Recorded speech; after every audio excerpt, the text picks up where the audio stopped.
Sekarang kamu bisa memunculkan pop-up Windows dengan mengklik tombol Home dan kamu bisa melakukan multitasking sambil menonton video analisa pagi tanpa berlangganan YouTube Premium. Hai semuanya, gimana kabar kalian? Semoga selalu dalam keadaan baik. Jadi welcome back again di Andy Kriston Channel dan ini adalah segmen analisa kripto, segmen dimana kita akan mengulas koin-koin yang udah teman-teman request di kolom komentar channel YouTube ini. Thank you banget udah banyak requestan yang masuk. Hari ini kita akan bahas project yang lama banget nggak dibahas, yaitu Grass dan juga Scroll. By the way, kita pertama kali sih bahas dua project ini. Jadi token ini adalah token-token yang masih baru ya, rilis di tahun 2024 akhir dan lumayan hype, mencuri perhatian. Dan ya, karena minimnya data kemarin ya, kita belum bisa bahas karena hanya sedikit yang kita bisa bahas. Jadi daripada buang-buang waktu bikin video, mending kita hold dan sampai di awal Februari ini baru kita akan coba untuk ulas seperti apa prospeknya, apakah masih menarik atau bagaimana. Sebelumnya aku mau informasikan dulu, ada Vice Token Trading Competition dari Gate.io, berhadiah total sampai 38.000 US dollar ya, dengan grand prize jam tangan Rolex. Teman-teman bisa menangin kalau teman-teman ikut kompetisi trading ini di market spot ya. Kalau teman-teman berhasil mencapai di atas 500 US dollar, 500.000 US dollar di market spot ya, untuk trading akumulasi kalian berpeluang mendapatkan 1 jam tangan Rolex. Jam tangan Rolexnya ini cuma satu doang. Jadi kalau teman-teman misalkan sudah mencapai sekitar 500.000 US dollar untuk volume trading dan ternyata ada dua pemenang, maka yang dipilih cuma yang paling tinggi. Begitu. Periodenya ingat dari 29 Januari sampai 5 Februari 2025. Ya, jadi buat teman-teman yang tertarik, silakan isi form penerima hadiahnya ya, atau nama kalian, masukkan nomor telepon kalian, terus negara, jangan lupa alamatnya juga ya. Setelah itu klik join now dan submit gitu. Jadi buat kalian para sultan bisa ikutin campaign ini. Ya, buat yang tertarik untuk daftar Gate.io, linknya di kolom deskripsi. Oke, teman-teman, kita akan bahas dulu mulai dari Grass ya. Hari ini Grass diperdagangkan di kisaran 1,64 dolar. Hari ini dia drop 5,21%. Grass sendiri sebenarnya merupakan sebuah project yang berbasiskan dengan AI ya, dimana diciptakannya Grass itu memang dengan tujuan untuk memaksimalkan. Ya, ada banyak sekali web-web yang tidak optimal seperti itu dan mereka dipenuhi atau mereka dilengkapi dengan web scraping ya, yang membantu untuk membuat model AI yang kuat dan juga akurat untuk pelatihan data yang lebih baik gitu. Meskipun ada kekhawatiran juga nih terkait dengan pencurian data gitu. Grass ini memungkinkan pengguna untuk mendapatkan passive income dengan menjual bandwidth yang tidak terpakai tanpa mengorbankan privasi mereka. Proyek ini menyaring dan mengizinkan perusahaan-perusahaan yang telah terverifikasi untuk menggunakan bandwidth idle dari pelanggan dan bisa menjadi sumber pendapatan yang menarik gitu. Saat ini sih Grass masih dalam proses airdrop kalau nggak salah ya, ada di approach keempat dan kalau kita lihat mereka punya 7 approach ya, punya 7 approach. Saat ini berada di posisi keempat, berarti sudah ada sekitar berapa nih? Sekitar 30.000 ya. 30 juta token yang sudah dirilis melalui airdrop dan masih akan ada berikutnya lagi. Seperti itu. Jadi kalau kita lihat dari tokenomic dari Grass, itu mayoritas mereka dipegang oleh community dengan komposisi airdropnya hanya 10%. Ya, aman-aman aja sih untuk project baru yang hanya memberikan 10% untuk komunitas ya, berupa airdrop. Tapi ada foundation, kemudian kontributor dan juga investor awal yang memang punya alokasi paling besar di token Grass ini. Seperti itu. Itu dan kalau kita lihat memang dari protokol yang mereka bikin, itu mereka menyediakan data terdesentralisasi yang dapat memproses sampai ratusan TB atau terabyte data setiap harinya untuk mendukung model AI generasi berikutnya.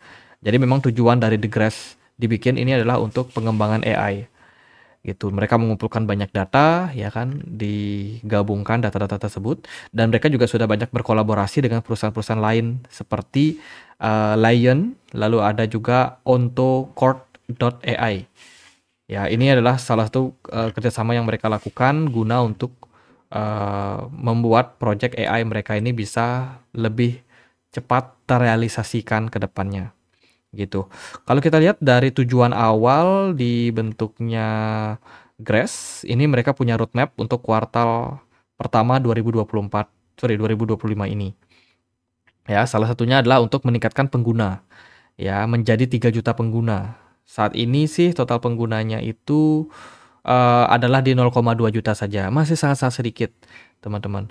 Kemudian total web yang dikikis itu diharapkan bisa mencapai 8 juta GB ya.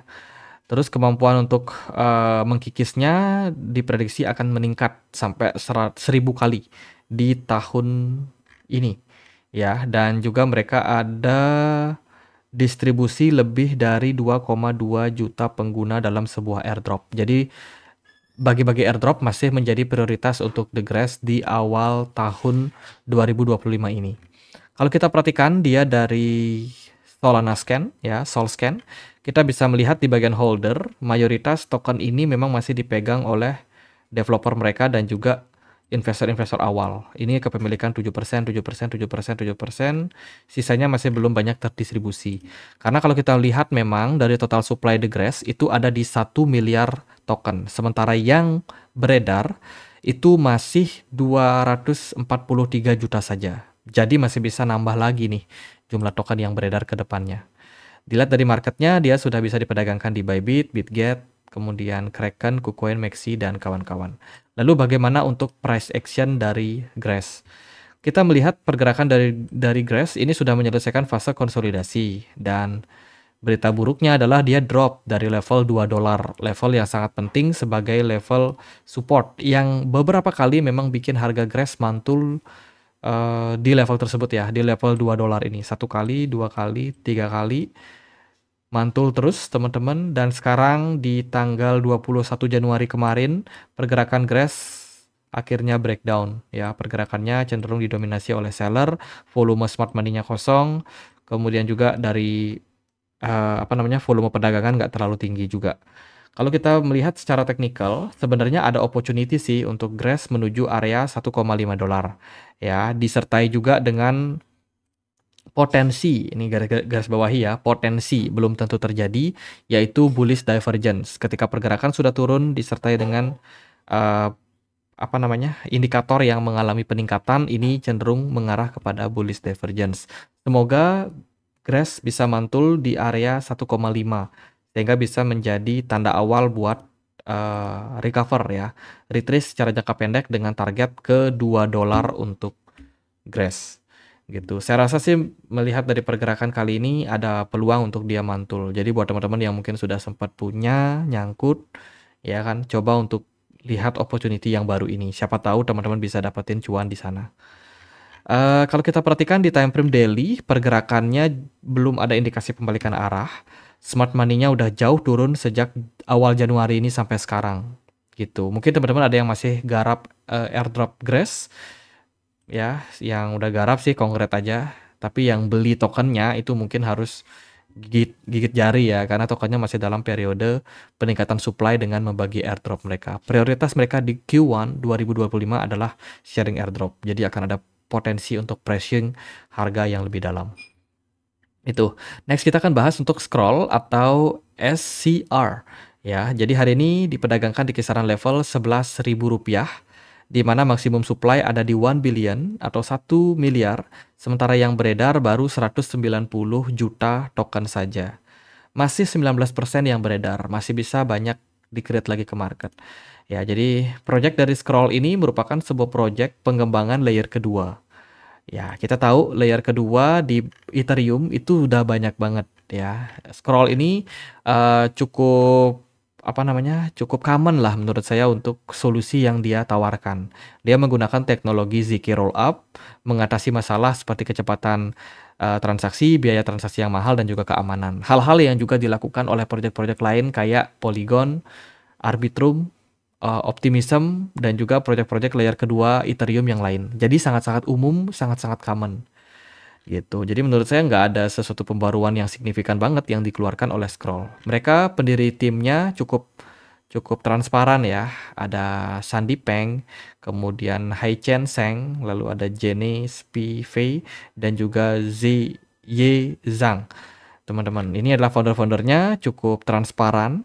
Kemudian fitur-fitur yang dimiliki oleh Scroll itu adalah ZK Ethereum Virtual Machine, lalu ada efisiensi interaction channel base on new protocol model, platform yang bisa membangun saluran komunikasi efisien antar dua aplikasi layer.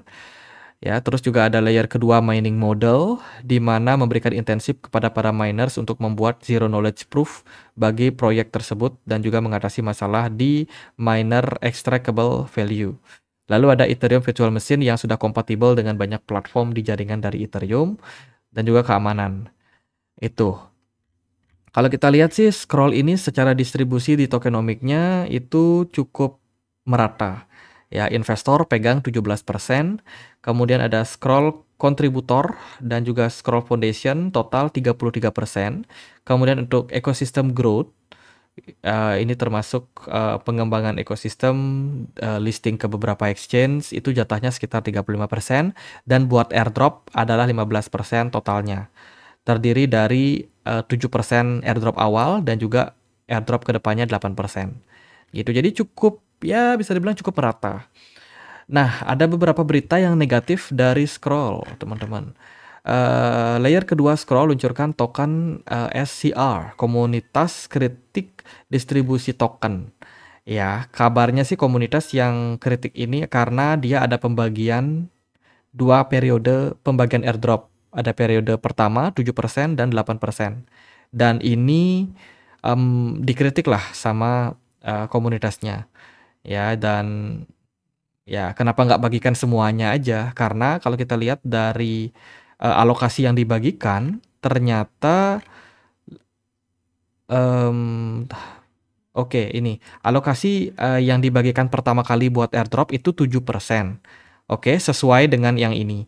Tapi future airdrop ini ternyata yang 8%, 5,5%-nya itu ternyata dibagikan untuk Binance Launch Pool.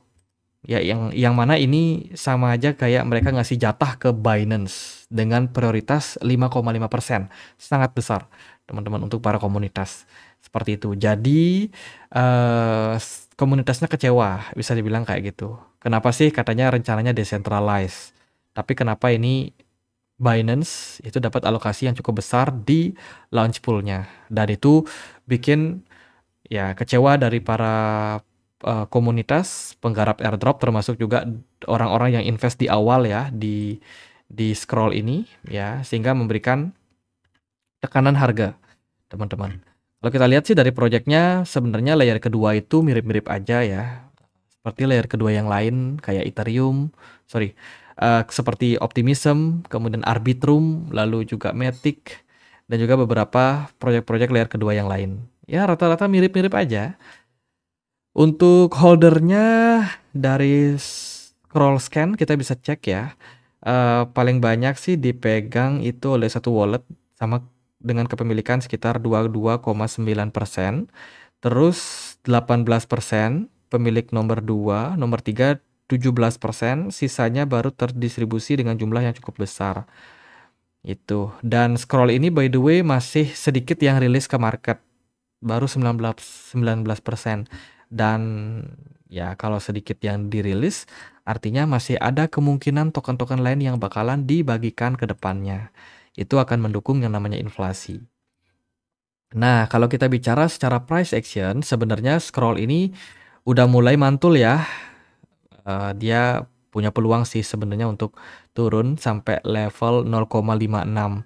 Tapi di kisaran area 0,6 dia udah recover sedikit. Tapi recover yang terjadi ini, 3 candle hijau ini tidak disertai dengan volume yang naik dan juga smart money yang muncul. Tidak ditandai. Jadi saya sendiri masih mencurigai pergerakan dari Scroll masih berpotensi untuk turun sampai 0,55 dolar. Gitu. Untuk saat ini sih probability-nya masih dalam tekanan jual. Di time frame 4 jam kita melihat ada selling pressure yang mulai muncul di harga saat ini, ada sedikit bearish engulfing ya, jadi ada potensi untuk koreksi jangka pendek Scroll. Terus kalau kita perhatikan juga dari smart money juga nggak terdeteksi. Ini menunjukkan memang minat dari investor besar pada scroll ini masih belum terjadi. Nah, sebenarnya untuk menilai layer kedua itu gampang-gampang aja. Teman-teman bisa cek chartnya ARB ya, ARB USDT. Contohnya seperti ini. Kemudian OP. Teman-teman boleh cek chartnya karena pasti akan identik aja. Arbitrum di awal-awal rilis, bentar kita pakai chart daily. Nah, di awal-awal rilis juga berada di level yang cukup tinggi. Tapi sekarang harganya udah jauh merosot. Sama juga dengan optimism. Ya kurang lebih aja nasibnya. Mungkin scroll juga akan bernasib serupa gitu. Jadi menurut saya harus dipertimbangkan betul-betul kalau pengen masuk di scroll. Apakah teman-teman tujuannya buat jangka panjang atau jangka pendek? Kalau untuk jangka pendek sih weighting di 0,55 ya. Level tersebut akan berpotensi di menjadi level pantulan untuk scroll. Andai kata kalau terrealisasi, next targetnya bisa ke 0,8. Tapi buat yang punya planning untuk hold jangka panjang, ya pikir-pikir lagi. Tokennya belum banyak rilis. Takutnya nanti inflasi makin parah. Oke, gitu aja buat pembahasan kali ini. Semoga bisa bermanfaat untuk Grass dan juga Scroll. Kita punya komunitas juga ya di Telegram. Buat teman-teman yang mungkin punya akun Telegram, bisa join di komunitas kita. Linknya ada di kolom deskripsi video ini. Sekian akhir kata saya Andre. Makasih.